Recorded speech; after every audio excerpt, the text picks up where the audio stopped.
नमस्कार, आप देख रहे हैं हर खबर और मैं हूं आपके साथ अमित शर्मा। वक्त है उत्तर प्रदेश का और उत्तर प्रदेश के इस खास बुलेटिन की शुरुआत करेंगे इस वक्त की बड़ी खबर के साथ। बड़ी खबर आपको हम बता रहे हैं इस वक्त की, और बड़ी जानकारी यह है कि चुनाव आयोग की ओर से एक बड़ा फैसला लिया गया है और पाबंदियों को 22 जनवरी तक बढ़ाया गया है। कोरोना को लेकर यह बड़ा फैसला चुनाव आयोग की ओर से लिया गया है। इस वक्त की यह बड़ी जानकारी आपको हम दे रहे हैं, बड़ी खबर आपको हम बता रहे हैं। चुनाव आयोग की ओर से एक बड़ा फैसला लेते हुए रैली और रोड शो पर पाबंदी को 22 जनवरी तक बढ़ाया गया है। 22 जनवरी तक अब ये पाबंदी पहले की तरह जारी रहेगी। पहले 15 जनवरी की यानी कि आज तक के लिए इसको लागू किया गया था, लेकिन अब क्योंकि कोरोना की जो स्थिति है उसमें किसी तरह का कोई सुधार देश के अंदर नहीं आया है, या वो जो चुनावी राज्य हैं, जिन 5 राज्यों में विधानसभा का चुनाव होना है जिसमें उत्तर प्रदेश भी शामिल है, वहां रैलियों और रोड शो पर अभी भी पाबंदी रहेगी और इन पाबंदियों को अब 22 जनवरी तक बढ़ाने का फैसला लिया है। हालांकि एक जो राहत दी गई है चुनाव आयोग की ओर से, वो राहत यह है कि इंदौर में 300 या उससे कम लोगों की उपस्थिति हो सकती है, लेकिन वो जो हॉल है वो बड़ा होना चाहिए और सामाजिक दूरी का पालन वहां भी होना चाहिए। तो कुल मिलाकर के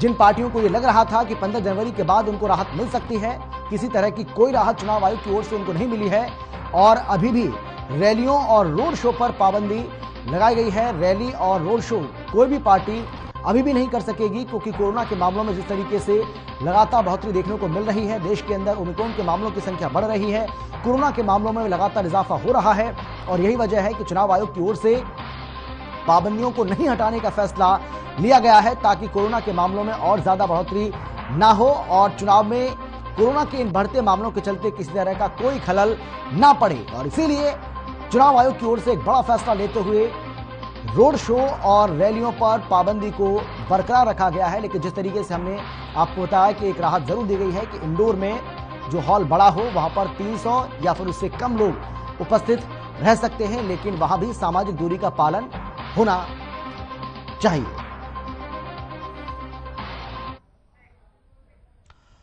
उत्तर प्रदेश चुनाव के लिए बीजेपी ने भी 2 चरणों के लिए अपने प्रत्याशियों की सूची जारी कर दी है। बीजेपी की तरफ से केंद्रीय मंत्री धर्मेंद्र सिंह प्रधान और अरुण सिंह ने प्रेस कॉन्फ्रेंस करते हुए पहले चरण के 58 में से 57 सीटों पर उम्मीदवारों की सूची जारी कर दी। दूसरे चरण की 55 में से 48 सीटों पर उम्मीदवारों का ऐलान किया गया। उत्तर प्रदेश के मुखिया योगी आदित्यनाथ गोरखपुर सीट से चुनाव लड़ेंगे, वहीं deputy CM Keshav Prasad Maurya Sirathu seat से चुनाव लड़ेंगे। वहीं नोएडा सीट से रक्षा मंत्री राजनाथ सिंह के बेटे पंकज सिंह को टिकट दिया गया है।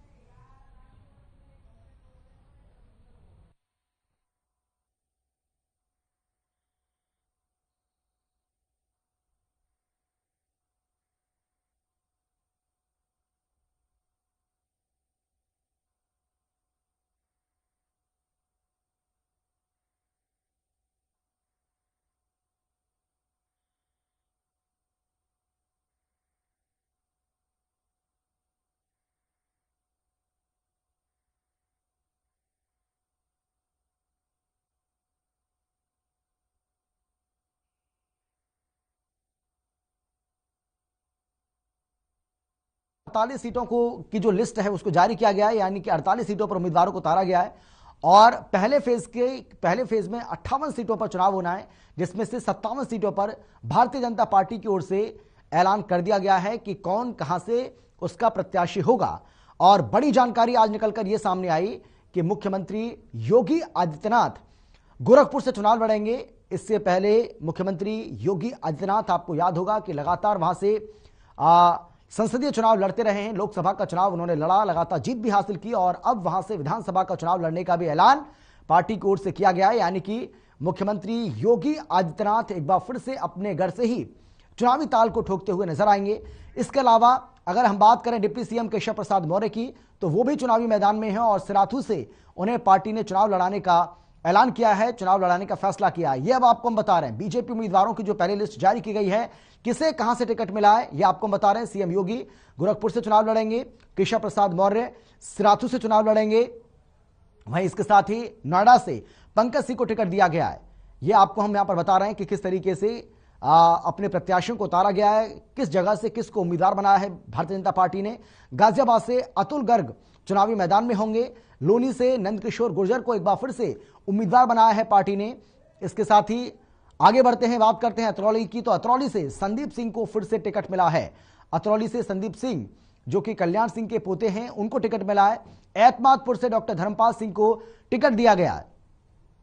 इसके अलावा मथुरा की बात करें तो मथुरा से श्रीकांत शर्मा को उम्मीदवार बनाया गया है, जो कि मंत्री हैं मौजूदा सरकार में और एक बार फिर से चुनावी ताल यहां से ठोकते हुए नजर आएंगे। फतेहाबाद से छोटेलाल वर्मा को टिकट दिया गया है बीजेपी की ओर से, जबकि जेवर से एक बार फिर से धीरेन्द्र सिंह के ऊपर ही भारतीय जनता पार्टी ने भरोसा जताया है। इसके अलावा आगरा कैंट की बात करें तो आगरा मंत्री जीएस धर्मेश को टिकट दिया गया है।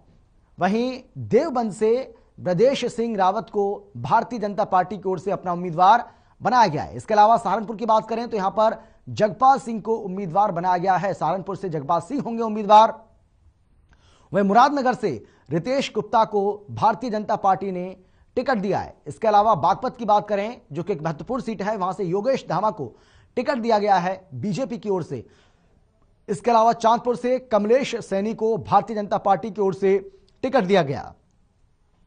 वहीं बात करें नगीना की तो नगीना से डॉक्टर यशवंत को भारतीय जनता पार्टी ने अपना उम्मीदवार बनाया है, उनको अपना टिकट दिया है।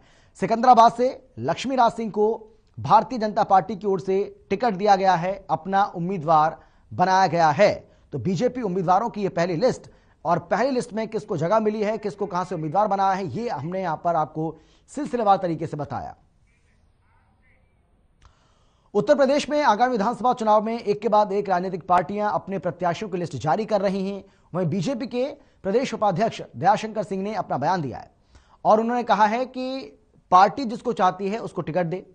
एक परिवार से कई लोगों को पार्टी टिकट नहीं दे सकती है। साथ ही उन्होंने कहा कि दारा सिंह ने पार्टी इसलिए छोड़ी क्योंकि वो अपनी सीट बदलना चाहते थे। दूसरी ओर उन्होंने चुनाव पर कहा है कि अगर मैं लड़ूंगा तो स्वाति सिंह नहीं लड़ेंगी, अगर वो लड़ेंगी तो मैं नहीं लड़ूंगा, और इस पर पार्टी निर्णय लेगी कि हम दोनों में से किसे लड़ना है और किसे नहीं। जो छोड़ के गए हैं वो कोई अपने व्यक्तिगत पारिवारिक कारणों से गए हैं। माननीय स्वामी प्रसाद मौर्य जी के खुद मंत्री थे और उनकी बेटी सांसद थी, और तीसरा अपने बेटे को भी चुनाव लड़ाना चाहते थे। तो भारतीय जनता पार्टी भाई उनके समर्थकों को जो भी मजबूत थे, पिछली बार भी टिकट दिया था, लेकिन एक ही परिवार में इतने टिकट भारतीय जनता पार्टी में संभव नहीं है। हमारे पार्टी में भी बहुत बड़े वरिष्ठ नेतागण हैं, राष्ट्रीय स्तर के नेता हैं, लेकिन मैक्सिमम दो लोगों से ज्यादा, कोई एमपी है तो कोई किसी घर में एमएलए बन गया, लेकिन ये नहीं है कि पूरे परिवार के ही लोगों को टिकट दे दिया जाता हो। तो इसके कारण उनके सामने एक टेक्निकल प्रॉब्लम थी। दूसरा, आप समझिए कि माननीय दारा सिंह चौहान जी अपना सीट बदलना चाहते थे। वो चाहते थे कि मधुबन को बदल करके हमको कोई और सीट दे दी जाए। तो हम लोग जो कोई 5 साल के दूसरे काम किया तो मैं उसका चेंज करके नहीं हो पा रहा था, तो इसके कारण वो गए हैं। तो ये सबके अपने व्यक्तिगत कारण थे। और यदि ये बात ये बोल रहे हैं कि मैं इस कारण गया, तो भाई आप 5 साल मिनिस्टर रहे, क्या आपने कभी भी सार्वजनिक बोला कि हमारी ये बातें नहीं सुनी जा रही है या हमारे समाज की बात नहीं सुनी जा रही? ये केवल अपने परिवार के लिए लोग, हम केवल उन्हीं लोगों की बात नहीं करते जो भी गठबंधन में गए हैं। माननीय ओम प्रकाश जी हैं, भाई वो अपने बेटे को लड़ाना चाहते हैं, लड़ाएंगे। आपके केशवदेव मौर्य जी हैं, वो अपने बेटे को, पत्नी को लड़ाएंगे। उसी तरह से आप ले गए हैं स्वामी प्रसाद जी, ये अपने बेटे को लड़ाएंगे चुनाव। आप देख लीजिएगा, ये सब जो है दारा सिंह जी अपना सीट बदलेंगे, अपना जहां पर लड़े थे वहां नहीं लड़ेंगे। तो ये लोग अपने व्यक्तिगत कारणों से गए हैं, न कि कोई अपने समाज के कारण या कोई इनका काम नहीं हुआ इसके कारण। ये तो लास्ट में जब देखे कि मेरा यहाँ पूर्ति नहीं हो रही है तो अखिलेश जी ने ऑफर दिया कि हम पूर्ति कर दें। वहीं बहुजन समाज पार्टी सुप्रीमो मायावती ने अपना 66वां जन्मदिन मनाया। इस मौके पर मायावती ने बीएसपी कार्यालय पर एक प्रेस कॉन्फ्रेंस की। उन्होंने आने वाले उत्तर प्रदेश विधानसभा चुनाव के उम्मीदवार की पहली एक सूची भी जारी की। उन्होंने कहा कि 53 सीटों पर उम्मीदवारों को अंतिम रूप दिया गया है और बाकी 5 जो सीटें हैं उन पर भी हम 1 या 2 दिन में उम्मीदवारों का ऐलान कर देंगे। साथ ही मायावती ने कहा कि आगामी विधानसभा चुनाव में जनता हमारी पार्टी को फिर से सत्ता में जरूर लेकर आएगी और मैं भी उन्हें विश्वास दिलाना चाहती हूं कि इस बार सत्ता में आने के बाद हमारी पार्टी अपने पूर्व के रहे शासनकाल की तरह ही सरकार चलाएगी। इस दौरान मायावती ने उत्तराखंड, पंजाब के मतदाताओं से भी बसपा के लिए वोट करने की अपील की।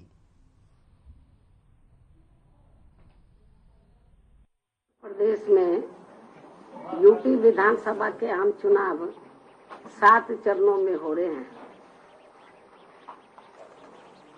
और पहले चरण में 58 विधानसभा की सीटों पर विधानसभा का आम चुनाव हो रहा है और बीएसपी ने पहले चरण की जो 58 विधानसभा की सीटें हैं तो उनमें से 53 विधानसभा की सीटों पर कैंडिडेट फाइनल कर दिए हैं। 5 सीटें बची है, 1-2 दिन में वो भी फाइनल हो जाएगा।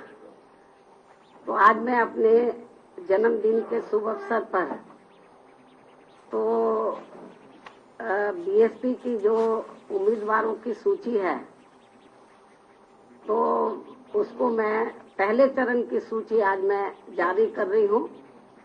58 में से 53 विधानसभा की सीटों पर जो ये सूची ये मैं आज जारी कर रही हूँ और इसकी कॉपी आप लोगों को मेरे प्रेस के बाद खत्म होने के बाद इसकी एक प्रति आप लोगों को दे दी जाएगी। देश में चुनाव के नजदीक जिस प्रकार से स्वार्थी किस्म के लोगों का दल बदल करने का सिलसिला शुरू हो जाता है तो इसे खास ध्यान में रखकर अब दल बदल कानून को काफी सख्त बनाने की जरूरत है, क्योंकि इससे हमारे लोकतंत्र पर भी काफी बुरा प्रभाव पड़ रहा है। इसके अलावा जो दल बदलू नेता व सपा के साथ सपा के साथ गठबंधन करके चुनाव लड़ने वाली पार्टियां ये कह रही हैं कि ये पार्टी यानी कि Samajwadi party SC, ST, OBC और MC यानी कि माइनॉरिटीज कम्युनिटीज वर्गों के हितों की व इनके संतों, गुरुओं व महापुरुषों आदि को भी सम्मान करने वाली पार्टी है, तो इसमें रत्ती भर भी सच्चाई नहीं है। जैसे आपने देखा होगा कि कुछ नेता लोग दल बदलू बहुत चीख के बोल रहे थे। ये समाजवादी पार्टी के साथ साथ अम्बेडकरवादी पार्टी भी ये है वो है, आप लोगों ने देखा होगा, मतलब वो चिल्ला के बोल रहे थे। लेकिन जो ये कह रहे थे कि ये पार्टी समाजवादी पार्टी जो है ये समाजवादी के साथ साथ अम्बेडकरवादी भी है, SC, ST, OBC और विशेषकर माइनॉरिटीज के हितों की पार्टी है, लेकिन जिसमें रत्ती भर भी सच्चाई नहीं है, क्योंकि जिस समाजवादी पार्टी ने दलितों के सरकारी नौकरियों में पदोन्नति को लेकर लाए गए विधेयक को राज्यसभा में फाड़कर फेंक दिया था और इस विधेयक को पास नहीं होने दिया था, जो अभी तक भी लटका पड़ा है, तो ये भी इनको जानना चाहिए। तो ये कैसे दलित हितैषी पार्टी हो सकती है? साथ ही दलित समाज में जन्मे संतों, गुरुओं व महापुरुषों के नाम पर रखे गए जो कुछ जिलों के या जो कल्याणकारी योजनाएं हैं, जो भी हमने काम किए तो उनका सपा ने हमेशा विरोध किया है।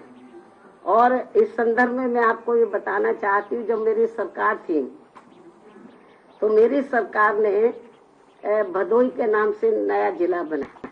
वे अर्थात इनके अनुयायी आज पूरे देश में मेरे जन्मदिन को जन कल्याणकारी दिवस के रूप में बहुत ही सादगी व संजीदगी के साथ मना रहे हैं, जिसके तहत चलकर ही मेरे जन्मदिन के मौके पर हर वर्ष बीएसपी के लोग अपने सामर्थ्य, अपने आर्थिक सामर्थ्य के हिसाब से अपने अपने क्षेत्र में सर्व समाज में से विशेषकर गरीब, कमजोर, लाचार, असहाय व अन्य जरूरतमंद लोगों की विभिन्न रूपों में मदद भी करते हैं और इस बार भी मदद कर रहे हैं। और इस संदर्भ में मैं ये भी कहना चाहती हूँ कि खासकर कोरोना महामारी के दौरान परिवार में जिन कमाने वालों की मृत्यु हो गई है और उनके पीछे दुखी व पीड़ित चल रहे परिवारों की सरकारी मदद के अभाव में अब हालत काफी ज्यादा खराब हो गई है, तो उनकी भी पार्टी के लोग पिछले वर्ष की तरह इस वर्ष भी विभिन्न रूपों में काफी मदद कर रहे हैं। लेकिन इस मामले में दुख की बात यह है कि इस समय यूपी, उत्तराखंड व पंजाब आदि राज्यों में विधानसभा के आम चुनाव घोषित होने तथा चुनाव आचार संहिता भी लगने की वजह से अब यहाँ पार्टी के लोग इन सभी की किसी भी रूप में इस बार मदद नहीं कर पा रहे हैं, जबकि ये बात सर्वविदित है कि हमारी पार्टी समाज में विशेषकर गरीब, कमजोर, असहाय व अन्य उपेक्षित वर्गों के हित एवं कल्याण के लिए हमेशा अति गंभीर, संवेदनशील, ईमानदार व संघर्षरत रहती है। और अब खबर है लखनऊ से, जहां समाजवादी पार्टी के अध्यक्ष अखिलेश यादव ने बयान देते हुए सभी कार्यकर्ताओं से अपील की है कि कोविड प्रोटोकॉल का पालन करें। उन्होंने बीजेपी पर तंज कसते हुए कहा है कि बीजेपी वाले जहां समाजवादी पार्टी के वोट हैं वहां पर एम्बुलेंस खड़ी कर दें। साथ ही उन्होंने बताया कि उनके पार्टी कार्यालय पर भी नोटिस चस्पा कर दिया गया है। दूसरी ओर उन्होंने कहा कि जब मैं पार्टी कार्यालय पर आ रहा था तो बड़ी संख्या में पुलिस के लोग आ रहे थे, मुझे लगा कि मेरी सुरक्षा को बढ़ा दिया गया है, लेकिन उन्होंने कार्यकर्ताओं से निवेदन किया कि वो घर पर रहें और अपने आप को सुरक्षित रखें। सभी समाजवादी पार्टी के कार्यकर्ता नेताओं से भी अपील करता हूं कि जब भी पार्टी कार्यालय आए तो जो प्रोटोकॉल है, कोविड प्रोटोकॉल को पूरी ईमानदारी से फॉलो करें। जहां हम लोग फॉलो कर रहे हैं वहीं हमें सभी कार्यकर्ताओं से अपील करता हूं एक बार फिर, क्योंकि चुनाव बहुत महत्वपूर्ण है। इस प्रोटोकॉल के बहाने भारतीय जनता पार्टी ये भी साजिश कर सकती है कि जहां समाजवादी पार्टी के वोट ज्यादा हों, एम्बुलेंस खड़ी कर दें। नौगांव सादात का जब चुनाव था, मैंने बहुत करीब से देखा था कि जहां जहां समाजवादी पार्टी का वोट था वहां पर एम्बुलेंस और पुलिस को लगा दिया गया था। जैसे ही कोई बाहर निकलता था लाठी मारते थे, अपमानित करते थे या फिर दबाव बनाते थे कि वोट डालने न जाएं, और अगर डालने जाओगे आप तो आपके खिलाफ कार्रवाई हो जाएगी। इसलिए मैं सभी समाजवादी पार्टी के कार्यकर्ता नेताओं से अपील करता हूं कि जो चुनाव आयोग ने गाइडलाइंस दी हैं उन गाइडलाइंस का पालन करें। प्रोटोकॉल जो भी है, कोविड प्रोटोकॉल को पूरा माने। आज हमारी पार्टी कार्यालय में नोटिस की दे दिया गया है, सुना है, मेरे आने के बाद तुरंत उसको दीवार पे चिपका दिया गया। मैं जैसे ही पार्टी कार्यालय में घुसा हूं, मैं देख रहा था रास्ते में बहुत बड़े पैमाने पे पुलिस चली आ रही थी। मुझे लगा कि शायद हमारी सुरक्षा बढ़ा दी गई है, लेकिन जब मैं पार्टी कार्यालय के अंदर आ गया तो किसी ने मुझे खबर दी है कि आपके पार्टी कार्यालय पे नोटिस को चिपका दिया गया है। तो इसलिए मैं सभी कार्यकर्ताओं से, नेताओं से कहूंगा कि घर रहें, अपने मोहल्ले में रहें, अपनी विधानसभा में रहें। हम लोग लगातार संपर्क कर करके जानकारी भी हासिल कर रहे हैं, परिस्थितियों के हिसाब से पूरी जानकारी कर रहे हैं और बहुत जल्दी टिकट घोषित हो जाएंगी। आपको यहां आने की जरूरत नहीं है। हो सकता है टिकट की सूची ना आए, वैसे ही ए और बी फॉर्म दे दी जाए, क्योंकि कोविड प्रोटोकॉल का फॉलो करना है। अगर कोविड प्रोटोकॉल को फॉलो नहीं करेंगे तो कहीं ना कहीं आपके ऊपर प्रश्न लगेगा। जहां तक सवाल चुनाव लड़ने का है, कभी कहते थे कि मथुरा से लड़ेंगे, कभी कहते थे अयोध्या से लड़ेंगे, कभी कहते थे प्रयागराज से लड़ेंगे, कभी कहते थे देवबंद से लड़ेंगे। मुझे खुशी है इस बात की कि भारतीय जनता पार्टी ने पहले ही उन्हें अपने घर भेज दिया। हालांकि वो कल से गोरखपुर में है, टिकट पहले बुक कराई थी उन्होंने 11 तारीख की। अब मुझे लगता है कि गोरखपुर में ही उन्हें रहना पड़ेगा। अब गोरखपुर से वापस आने की उन्हें जरूरत नहीं है। उनको बहुत बहुत बधाई। आपको क्या लगता है गोरखपुर का जो फैसला है, किसी की वजह वो भारतीय जनता पार्टी के सदस्य नहीं है, इसलिए उन्हें घर भेज दिया है।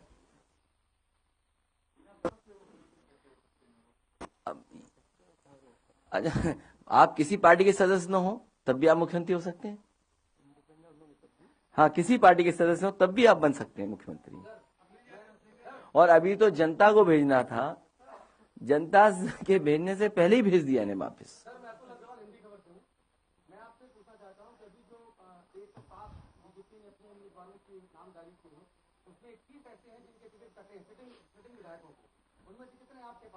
मैं भारतीय जनता पार्टी से कहूंगा कि अब किसी भी भारतीय जनता पार्टी के विधायक को मैं नहीं लूंगा। अब आप जितनों के आप टिकट काटना चाहें काट सकते हैं। मंत्रियों को भी नहीं लेंगे, वो जिसकी टिकट काटना चाहें काटें। अब समाजवादी पार्टी में उनको नहीं लिया जाएगा।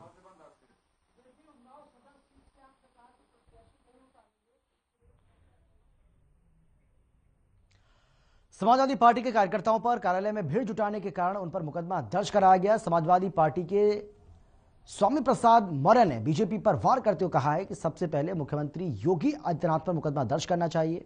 गोरखपुर में वो हजारों लोगों के साथ वो मौजूद थे और वहां भी उन्होंने कोरोना प्रोटोकॉल का पालन नहीं किया। सार्वजनिक रूप से हजारों लोगों के बीच खिचड़ी खाई। सबसे पहले उन पर मुकदमा दर्ज होना चाहिए।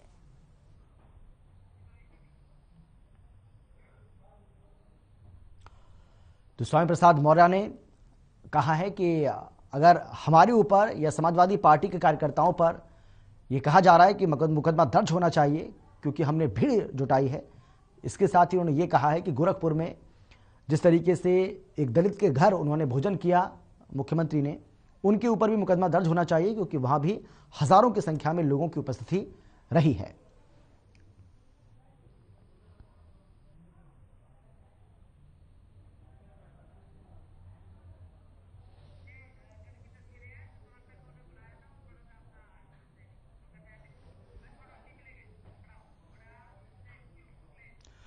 सपा अध्यक्ष अखिलेश यादव से मुलाकात के 24 घंटे में चंद्रशेखर आजाद का मोह भंग हो गया। आजाद समाज पार्टी के अध्यक्ष चंद्रशेखर आजाद ने अखिलेश को दलित विरोधी बताया और कहा कि हम समाजवादी पार्टी के साथ गठबंधन में नहीं जा रहे हैं। आजाद समाज पार्टी के संस्थापक और अध्यक्ष चंद्रशेखर आजाद ने लखनऊ में प्रेस कॉन्फ्रेंस की। इस दौरान चंद्रशेखर आजाद ने समाजवादी पार्टी के अध्यक्ष अखिलेश यादव पर हमला बोला। चंद्रशेखर आजाद ने कहा कि अखिलेश यादव सामाजिक न्याय का मतलब नहीं समझते। अखिलेश ने दलितों का अपमान किया है। उन्होंने कहा कि बीजेपी को सत्ता में नहीं आने देंगे। चंद्रशेखर आजाद ने कहा कि मेरी अखिलेश यादव से पिछले 6 महीनों में काफी मुलाकातें हुई, इस बीच सकारात्मक बातें भी हुई, लेकिन अंत समय में मुझे लगा कि अखिलेश यादव को दलितों की जरूरत नहीं है। वो इस गठबंधन में दलित नेताओं को नहीं चाहते। वो चाहते हैं कि दलित उनको वोट करें।